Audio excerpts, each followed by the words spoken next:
காலை மாலை நீராடி கடவுளுக்கு திருவிளக்கேற்றி பகவானுக்கு தூபதீபம் கொடுத்து ஒரு பக்தன் எப்படி இறைவனை ஒதிப்பான்? ஆமா.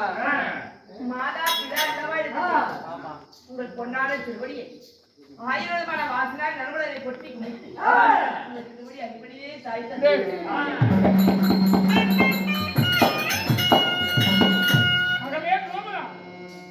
என் பாயத்தை படிக்க முடியுமா? எங்கேயும் சுகசேமத்தோடு வாழ கடவுது. அப்பா அங்க வாடாது உதவுவே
அவ்வாறு இருக்க முகவந்தாரம் இன்னைக்கு சந்திரனை கண்ட தாமரை போல வாடி வடிந்தது காரணம் எப்படி சொல்வது என்று என் மனம் தயங்குகிறது. பாண்டவராகி ஐவரும் விதிவசத்தால் செத்து மடிந்து விட்டார் என்று நிறுவ வந்திருக்கிறது.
ராஜாக்களும் அவர்தாய் குந்திதையும் மாண்டு வடிதிட்டாரு நீ ஈமக்கடந்து செய்வதற்காக 56 ஆண்டுகள் இங்கே நிற்கிறாரா?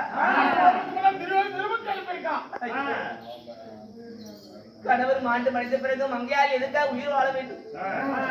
அடுத்ததுக்காக பிறக்க வைத்திய தந்தை இனிமேல் யாருக்காக வாழ வேண்டும்? அம்மா அப்பா விதி வழியே மதி செல்லுமா? ஒரு மனித விதிப்படிதான் அந்த மதி செல்ல அறிவுங்கிற அதாவது யோசனை வேலை செய்யுமா? என்ன சின்ன வயசுல பிறகு வைத்த காரணத்தை சொல்லி சொல்லி அர்ஜுனுக்காக ஊட்டி வளர்த்துற தாங்க இனிமே அர்ஜுனே மாண்டு மடித்த பிறகு இனிமே நான் உயிர் வாழ மாட்டேன் எந்த அக்கினியை பிறந்ததோ அந்த அக்கினி வேலை உண்டு செய்து நான் அக்கினியை மாண்டு மடித்த அதாவது அப்படியெல்லாம் மனதில் வியாபாரப்பட வேண்டாம். பாண்டவர் மடிந்ததும் உயிரோடு இருப்பதும் நல்லது கெட்டதெல்லாம் பகவானாகிய கண்ணனுக்கு தெரியும். மாயவனை அழைக்கலாம். மாயவனை அழைத்து உண்மையா பொய்யா அப்படி என்று எல்லாம் மாயவனுக்கு தெரியும். மாயவனை அழைத்து கேட்டால் நமக்கு விவரம் புரியும். சொல்ல ஆலோசனைப்படி ஆமா நான் உயிர் வாழ்வதா மீது அப்படி இறங்குவதா என்பது வாஸ்தவம். பகவான் ஆலோசனைப்படி செய்யலாம். அப்படியா அழைக்கலாம்.